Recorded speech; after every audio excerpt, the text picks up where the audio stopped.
Welcome to this KB videos, and today we're gonna talk about email automation, one of key component in setting up your funnel. And without further ado, let's go to the share screen. So here it is. I'm in Mailerlite because I actually use Mailchimp, GetResponse, Aweber, Mailerlite, and whole bunch of like what's it called, eye contact, something like that. I use lots of different email autoresponder before, and one of my favorite part is the automation. So today I'm gonna walk you through how to do automation and what is automation. First of all, automation is just another word of our autoresponder series. So if you go to campaign, you're doing one-time podcast. So after that, it's gone. Like it will become your podcast history. Automation, on the other hand, um, whenever someone new join, they will join the series at a different point in time. Let's say May joined on July 1st and Jeff joined on July 2nd. May will got the first email on July 1st and Jeff will got the the the email on July 2nd. Actually, did I screw up the name? Anyway, so so my whole point is like it depends on when you join the list, the email you get will be a bit different, but it'll be the same sequence. They will get the same sequence, just a different time in reference. So let me show you what automation look like. And here,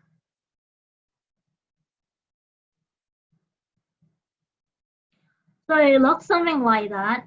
You got your automation, and then day 0, they send out an email. Usually is like if this is a late method automation, it will be delivering whatever you promise your client.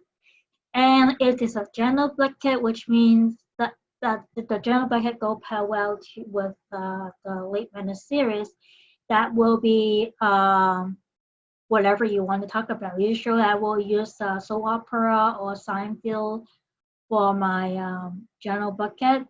This, and we can talk about details about that later.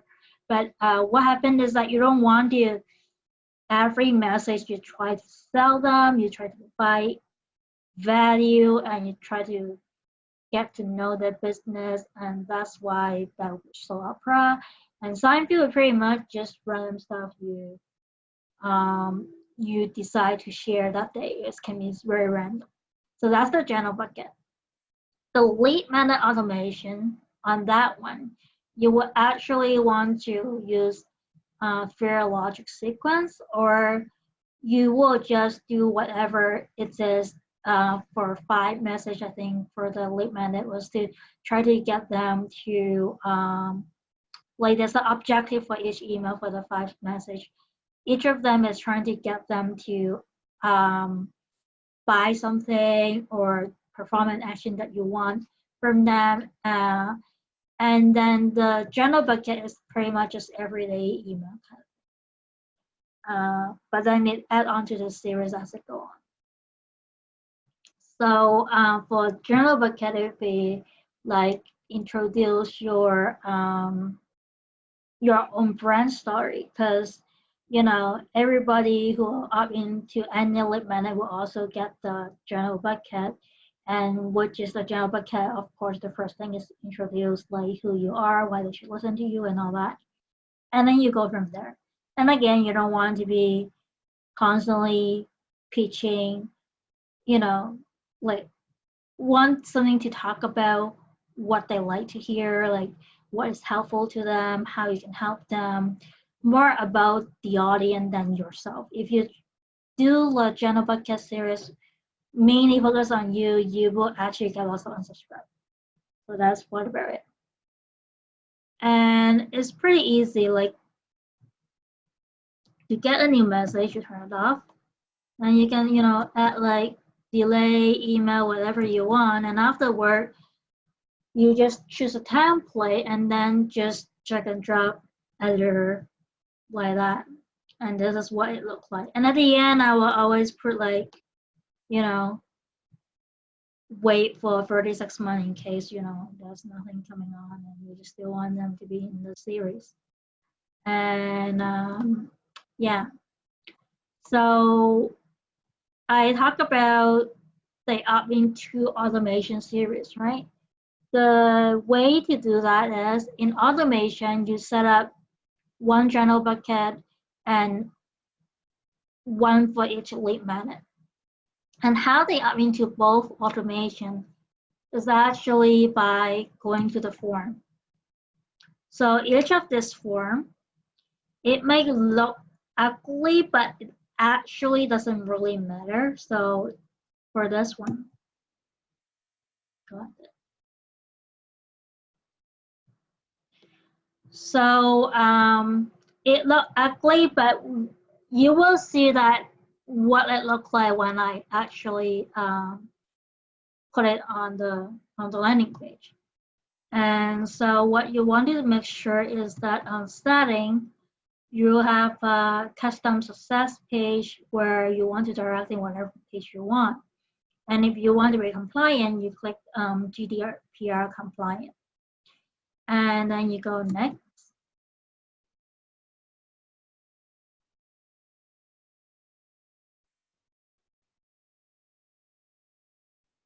Just a moment, it's kind of taking a little bit thinking.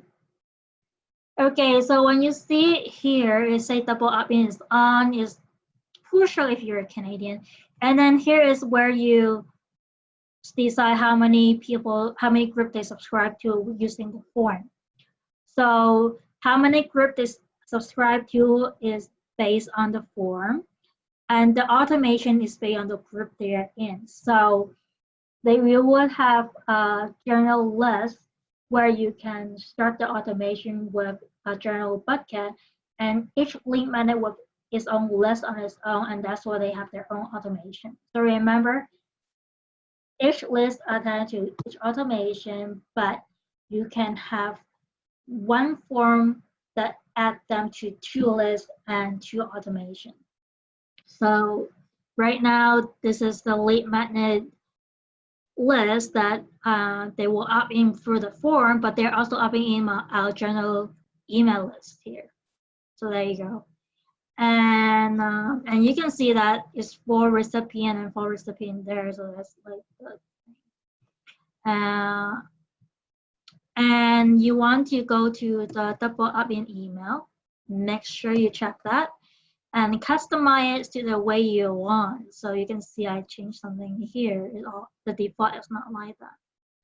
And on double opt-in thank you page, you want to make sure you customize this as well. Okay, so how do you actually get the form on the landing page? So you don't like the ugly form, right? Well, you don't have to like that ugly form because it's all in the HTML. So you go to the HTML and you make sure you only select from the beginning of the form. So I'm trying to scroll down here for the form here to begin.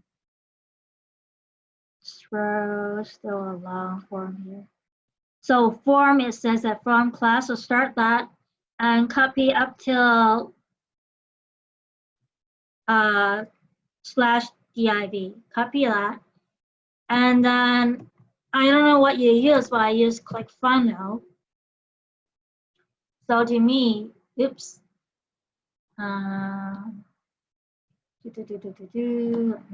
Accept terms. And then I go to ClickFunnels. Remember, I was on a lead magnet, right? And the lead magnet that I was working on was this one. So all I need to do is go to whatever page editor you are, and then just connect with the form. For ClickFunnels, I click integration, already integrated. So I paste the form, the code here, click this, and then I match the form with the field. Like this will be the field in the email sign up form, and I'm matching the field that is on this opt-in form here. So there you go. And then you just save it, and then of course I'm not going to resave it because it's already integrated. That's a green mark here. But that's how you did. And then you see it doesn't really impact the form that much. You have a very nice form here. Back then, you see in Mailerlite is ugly. It doesn't matter. You just paste the code in the right spot, and then it will all connect it. You just have to match them. Where I say match the field with the what you have on your email sign-up form here that you set up in Mailerlite. So that's pretty much how you do this. And yeah, so if you have any question, you're welcome to email us. My email is vivian@kbdigitalmarketing.com, and I hope you enjoyed this little episode that I explained how automation works, and I hope you learned something valuable from it and you can apply it to your business. So until the next time, see you in the cloud. Thank you.